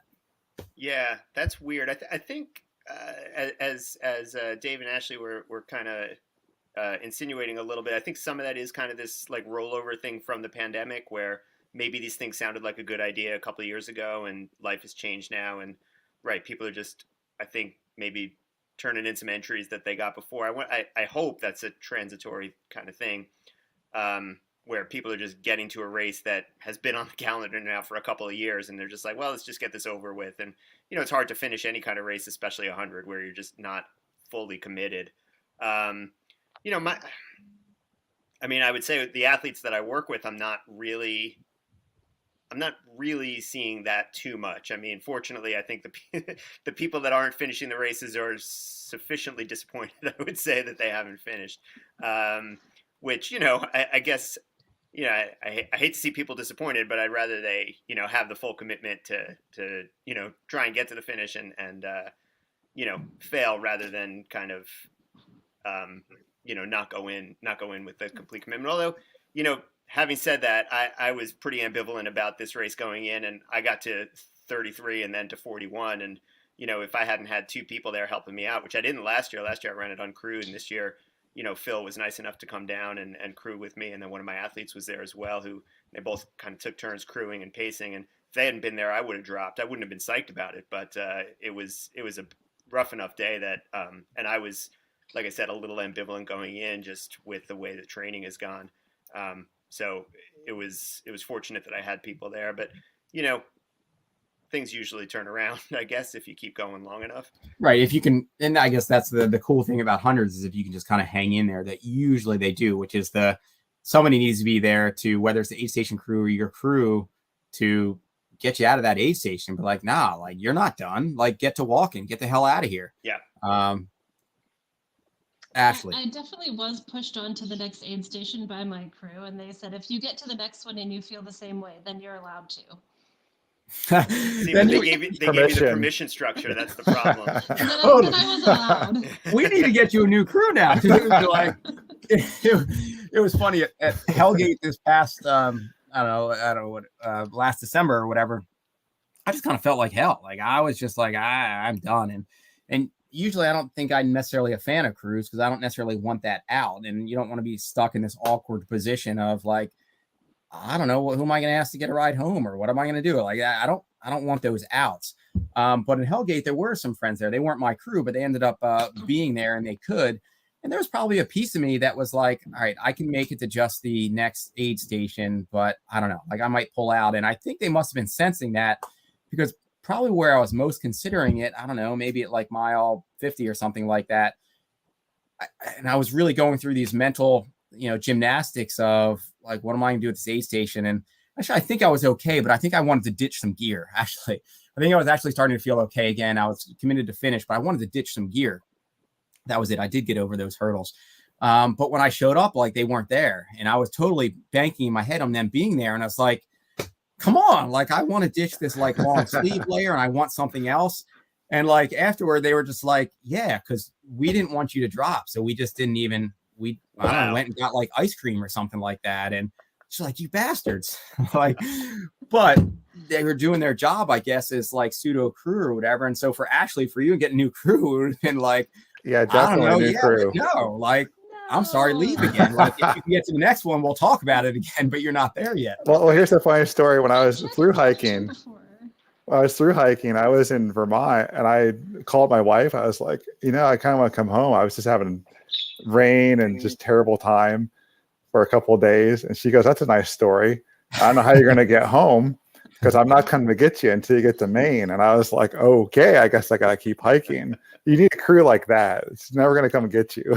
Yeah. I made it. I was coming into Damascus, which was kind of the halfway point, about 48 miles. And about a mile out from the aid station, I've just started vomiting, which hasn't happened to me in a race for a long time. And it was like a fountain. And then, about half a mile, I'm walking about half a mile. And Brian, my friend Brian was there. And he's like, how you doing? I'm like, I just threw up like 8 times. He's like, great. It was just like, it was not even, that's great. Like, we're going to reset everything. You're going to be great. It's just, it's not even a consideration of that being a problem. So, yeah. As it shouldn't be. Yeah. Fresh start. Stomach's cleaned out. Yeah. Exactly right. You probably feel good now. But that's the thing, right? If you just keep moving, a lot of times in 100, it does turn around. You can make it out the other end. Yeah. I mean, not always, but a lot of times, yeah. So Grace's comment is interesting, though. Even a DNF can be something to be proud of. I made it to the last aid station at World's End 8 minutes late. I worked my ass off that day, and I'm damn proud of that day, more so than some of my finishes. And no doubt, I think in a DNF in that, I think it's more that when you're when you have the choice, I guess, and the mental, you choose the path of I'm done here as opposed to giving it all, but you missed the cutter or whatever. And if you had a more lenient director like myself, Grace, rather than even race after Dave Walker, I would have gauged how you looked. And if I remember right, knowing you like in that race and seeing you that day, I thought you looked pretty good. You were after it. You were pretty fit. I would have been like, you know what, Grace, I have faith in you. You look safe. I'm going to let you keep going. But Dave, man, that's a different story. No. Game over. Game over. 100% agree with Grace there. I had a couple people at Leadville this past year who made it into Winfield, which is the turnaround point, with between 15 and 20 minutes to spare. So they were ahead of the cutoff, but very unlikely they were making it back over Hope Pass to the next cutoff. And it's very, very hard, I think, to turn around and start back up Hope Pass, which is, at that point, probably a 3,000-foot climb back up again into the dark when it's raining, knowing that you're going to get cut at the next aid station anyway. And a couple of them did it, and I couldn't have been prouder of them. And I think, were really super proud of their effort, even though they knew it wasn't going to happen. Had a couple of them come through, after the cutoff back at Twin Lakes, and they were thrilled with the experience. And so 100% agree, Grace. Like when you've laid it all out there like that, and you're cut or something happens that you're not able to finish, it doesn't necessarily make it a failure by any stretch. And then Ashley, for you going back, does that leave you? It's like, all right, two down, I'm going back and I'm going to get this thing, or no, give it. Yeah. No, yes. Third time's a charm. No, I don't know. I like a course maybe with a little bit more varying terrain. Like Black Forest. Yeah, sure. But I also like crew. You forget that one. No, the crew is your kryptonite there. No, I don't think I'll be going back. At least not, for me to finish. Maybe to help support someone else, but I don't know. It's time to try something else. Yep. Yeah. So what do you guys have going on? Ashley, Jay, you guys signed up for anything else this season still, or was that the season kind of cap? Go ahead, Ash. Well, that was the season cap for me. I have sort of been racking my brain of like, well, I feel like I'm fit enough to do 100 if it wasn't raining. Maybe I can jump in on a different one, but I'm really Damn it, stop. Everybody's blaming it on Ian in that rain. Come on. We've already established that you quit there. You could have kept going, and now it's back to blaming it on me. All right, but yes, you are probably fit. But do you want it? I mean, that's the question for you. No, I don't. I realize that. I don't want it. I did offer to pay someone for Rim to River for 20 miles down there. But other than that, I don't have anything. I think I may do a 5K on Thanksgiving with some family. It better not be raining, and you better not have a crew there, because you may pull out like 2 and just be like, I'm good here. I'm good. I may DNF it like half a mile away. Or maybe you'll jockey for that DFL in that one. You're just gonna be hanging out by the finish line. And nobody's gonna get it. Yeah. Just cross the line. Like, what's this girl doing? She's been standing there for like 20 minutes. 45 minutes. You don't know what to do. She's taking Jello shots right before the cross. It's Fireball. Come on. Don't you know I did it anyways? That's right. She's just been getting drunk here in the line for like 20. That's like your 5th Fireball. Like, I don't know what to do. I think that is what I did at World's End Fall Classic. Yeah. And then Jay, anything in your lineup? Not specifically. This was my first race since Yeti last year.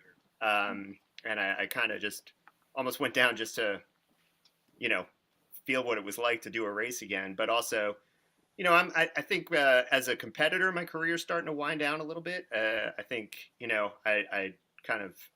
I maybe have a couple good races left in me, but for the most part, I don't know if I want to continue, suffering as badly as it takes to really, do it well. I just don't know that I still have that fire. And I think if Western States wasn't just still out there, I might be done completely. But now at least I have one more year in the lottery. And then, so I'm kind of thinking maybe Bandera just to get that out of the way for next year. And at that point, if I don't get in next year, I think that's 9 times, and I might just call it a career. It's a shame. It's a shame that I didn't get a chance to run Western States when I think I was actually in shape. And I don't know that I could, put up any kind of a performance these days. But it is, it's a special race that I've been to a few times. I'd like to get back there and do that. And, there's a couple other things out there. I was talking to one of my athletes, actually, my athlete Brian, who was down there with me. We might go out and do the Ohio backyard next year. It'd be fun to do another backyard. I think those are really fun. But yeah, I mean, for now, it's the twilight of the career, at least from a running standpoint, and just investing in the coaching more and more is where that's most of my energy is going. So yeah, right on. Well, buddy, it's good to be getting old with you there. Yeah. Well, it comes for all of us, but I think we're doing a good job hanging on, right? And I think there's something with Western. I mean, 9, if you don't get in 9 times, I think there's something where you're able to just band it the 10th year. I think so. If you just want to kind of, go out and I think I heard that's how it works. I thought after the 9th time you can show up and they'll just take you around back and shoot you in the head. I think they just put you out of your misery. It's possible. Well, right on. Well, good job to you for rallying and still closing it out. Ashley, good job getting on it and going after it. Yeah, well done. Dave, thanks for still being on and chatting on it. And thanks for all of you to taking some of your time here this round. Thanks for having me. It was fun. Totally. Thanks for having me. All right. Thanks, Ian. Bye. All right. See ya. See you guys. All right. So for this round, what do we got coming up next week? Next week, there's a bunch of races, at least in the Northeast, happening that I'll try to get some voices on next week. On the weekend ahead, there's Midstate Massive, mostly in Massachusetts. There's Tesla Hertz in New York, Pain to Pain in New York, Green Monster in PA, Big Brad in Maine, Vulcan's Fury in New Hampshire, High Bridge in Virginia, and West Virginia Trilogy. Trilogy, supposedly one of the just an amazingly just awesome weekend and beautiful courses. That's definitely on my bucket list if I can get down there to pick that off. So hopefully we'll bring you some from voices there next week. And it sounds like it's going to be a beautiful weekend ahead. So for all of you out there, hope you get out for some adventure, that you enjoy some beautiful fall foliage, particularly here in the Northeast. And that, yeah. And thanks for all who's supporting the Trails Collective, whether it be sharing the posts, weighing in, those who take the next step for Patreon support. Thank you so much. And it's always fun to catch up and bring you some voices here from the most awesome trail running community and give some exposure to some races that may not get enough of it. So thanks so much. And I will catch you around this time next week. So until then, see ya.